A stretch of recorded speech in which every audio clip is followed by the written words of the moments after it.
Your face is not asymmetrical for the reason you probably think. It's not because you sleep on one side more than the other, you chew on one side more than the other.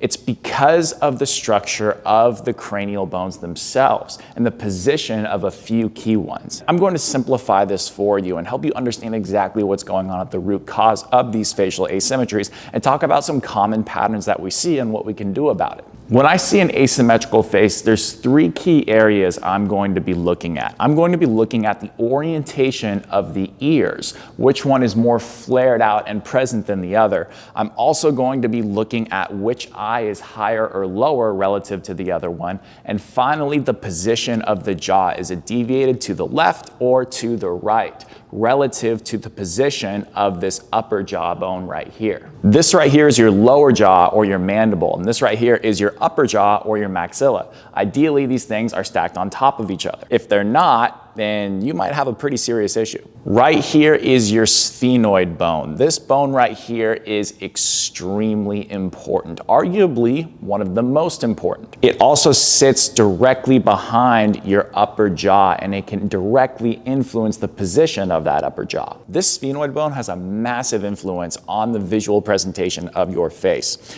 If one side is lower than the other, that tends to tilt the eye lower on that side and raise it, relatively speaking, on the other. And remember, the sphenoid is directly behind this upper jaw and has a direct relationship with it. So if it were to, for example, turn to the right side, the upper jaw would likely follow it. The bones that have major influence over the position of the lower jaw are the temporal bones right here. Bones that have a big influence on the position of the lower jaw are the temporal bones. Now, these bones, if they were more flared out like that, the jaw would likely be deviated to that side. But if they are more turned in like that, that would push the jaw away from that side. Now let's talk about a common facial presentation that we see using our friend here, Bradley Cooper, because as handsome as he is, he also shows us a great representation of a very common facial asymmetrical pattern.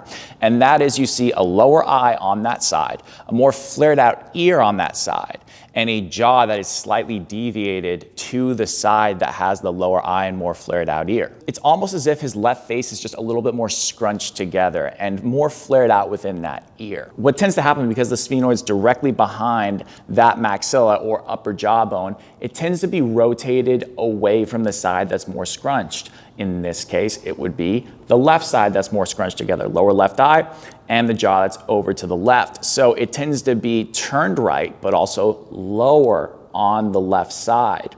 So the right side raises up a little bit. So now we have an upper jaw that's moving to the right and lower relative to a lower jaw that is going to be oriented to the left. You can see how that would cause the jaw to look like it's pushed over to the left side a little bit. But there's an influence of these temporal bones as well. When the jaw tends to be deviated to one side, the temporal bone on that side tends to be more flared out as well. And that's leading to a position where you see that flared out left ear. If this is starting to make sense to you, do me a huge favor and smash that like button. It would really mean a lot to me, and it really helps the channel grow. Now, I've got some good news and some bad news. The good news is, with this information, you can truly understand what's at the root cause of what's going on within your face, and there are some things you can do about it. You'll also be able to sift through a lot of the BS out there on the internet that talks about asymmetrical faces and what you can do to fix it. The bad news is it's not that simple. I can't sit here and responsibly tell you that I can give you one or two exercises that are going to fix the symmetry of your face. I'm going to give you some things that might help, but there are so many different factors that can influence why your face looks the way it looks. There are visual influences. There are previous orthodontic and dental influences that can alter this significantly. There are different breathing patterns and disorders that can influence this, and overall genetics as well.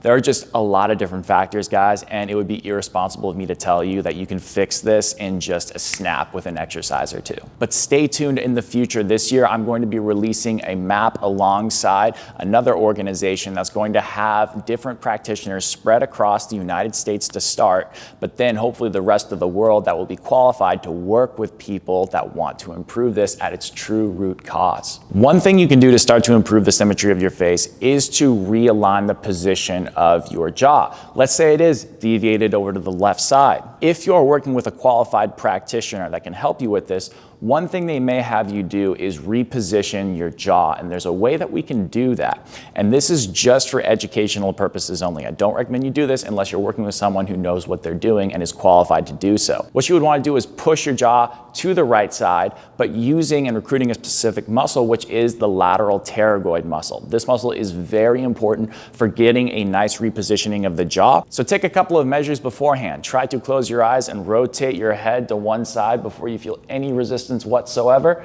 and then rotate to the other side, and then try to side bend your head and just get a feel for what that is. When you tend to have a lower jaw going, let's say, to the left, and an upper jaw meaning that's relatively going to the right, what tends to happen when you bite down is you're gonna feel more back molar contact on the side that the upper jaw is facing, so the right side, for example. So if you bite down right now, and just in a normal standard bite, assuming nothing crazy is going on, if you feel more back molar contact on the right side, chances are high, not 100%, but they're high that your jaw is deviated to the left. What you should also be able to do is retest your bite, and you should notice that it is improved and you have more symmetry between your back molar contact.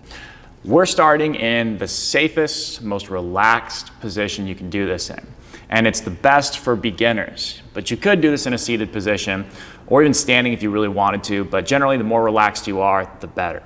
So we have our feet supported in a 90-90 right here, and we have a little towel roll underneath the neck, and it's just thick enough so that it's supporting us. And it shouldn't feel like it's so thick to where it's jamming our chin back, or it's too small where our chin falls forward. It should be just naturally supporting us.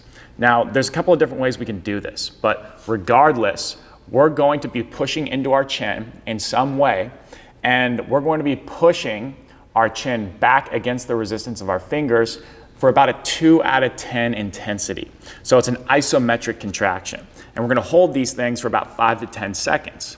Now, the first one we're gonna do is place 2 fingers on the side of the chin. We'll do the right side, for example, right here. It shouldn't be too far back on the jaw right here, just on the side of the right chin there. And all we're gonna do is just 2 out of 10, push our jaw to the left. But we're gonna fight that, and we're gonna resist that, and we're gonna keep our chin going to the right, but ultimately what's gonna happen is it's not really going to move. The chin's gonna stay in the same place because it is that isometric contraction. Finally, if you want more information and also research on the jaw and how it relates to some of this stuff, as well as our movement, check out this video. I'm gonna link it down below as well. Take this one layer further for you. When I shift into one side of my body, let's say my right side, the right hip hikes up, the right shoulder drops. And that means I have a relatively left side bent head. So now we're back to the example of what's going on with the cranial bones, and that can be influencing what's happening down and up the chain. So for example, if my sphenoid was facing the right side and it's lower on the left, like I've been saying, then we probably have a head that's side bent to the left side. And that means that that sets off a layer of compensations, and that is influencing the rest of our posture and vice versa. It's a two-way street. Our posture influences our sphenoid and vice versa. I wanted to show you a live demonstration on how these things affect our entire body. So Jacob is someone that was dealing with some cervical cranial issues, and he has a certain type of appliance that helps him realign the structures and bones of his cranium, and therefore that affects everything from his neck down. I want to show you how that works in real time. So first, this is Jacob without any appliance in. I'm just gonna take his Ober's test right here. So I'm gonna stabilize his hip, bring him back, and for him, I should be able to drop this knee to the table if his pelvis was in a neutral position, but that is not quite happening there. And let's have you now go to the other side, Jacob. Cool. On this other side, let's check out what's happening here. This side is almost there, and it's better than the other side. So now let's have you flip on your back. I'm gonna check your shoulders. Here is his shoulder internal rotation, right about there, and his shoulder external rotation. It's pretty full. Let's check your shoulder internal rotation on the other side. There you go. Yeah, it's pretty limited right there. Now let's check his neck. All right, now we'll look at Jacob's lateral flexion of his head, his side bending. It's kind of limited. It's pretty limited. Now we'll look at the rotation of his neck. right there, and right there. All right, now Jacob's gonna pop in this appliance that he has. It's called an ALF. Now, some people are using these ALFs, but they're not using them in the way that we're using them. They're not using them as a sensory and neurological appliance. They're using them more as a way to create palatal expansion. It's a whole thing, but basically, this device has specific use, but there's not necessarily a large population of practitioners that are using them in the way that we think is ideal right now. That's hopefully coming soon, but I want to demonstrate the power of what this thing can do. Boom. This is his Ober's test now, much easier. This is basically giving him more neutrality within his body, and his body knows. That's why it's neurological. Nothing magical is happening here. His body just feels as if it's, for lack of a better term, a little bit more centered, and that's releasing tension within his body from head to toe. Let's check his shoulders now. Here's his shoulder internal rotation. Better, and let's flip around to the other side. Shoulder internal rotation on this side. Noticeably better. All right, now let's take a look at his neck. That feels definitely looser. Also better. And rotation.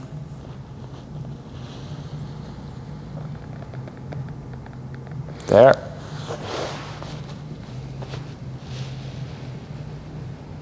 And there.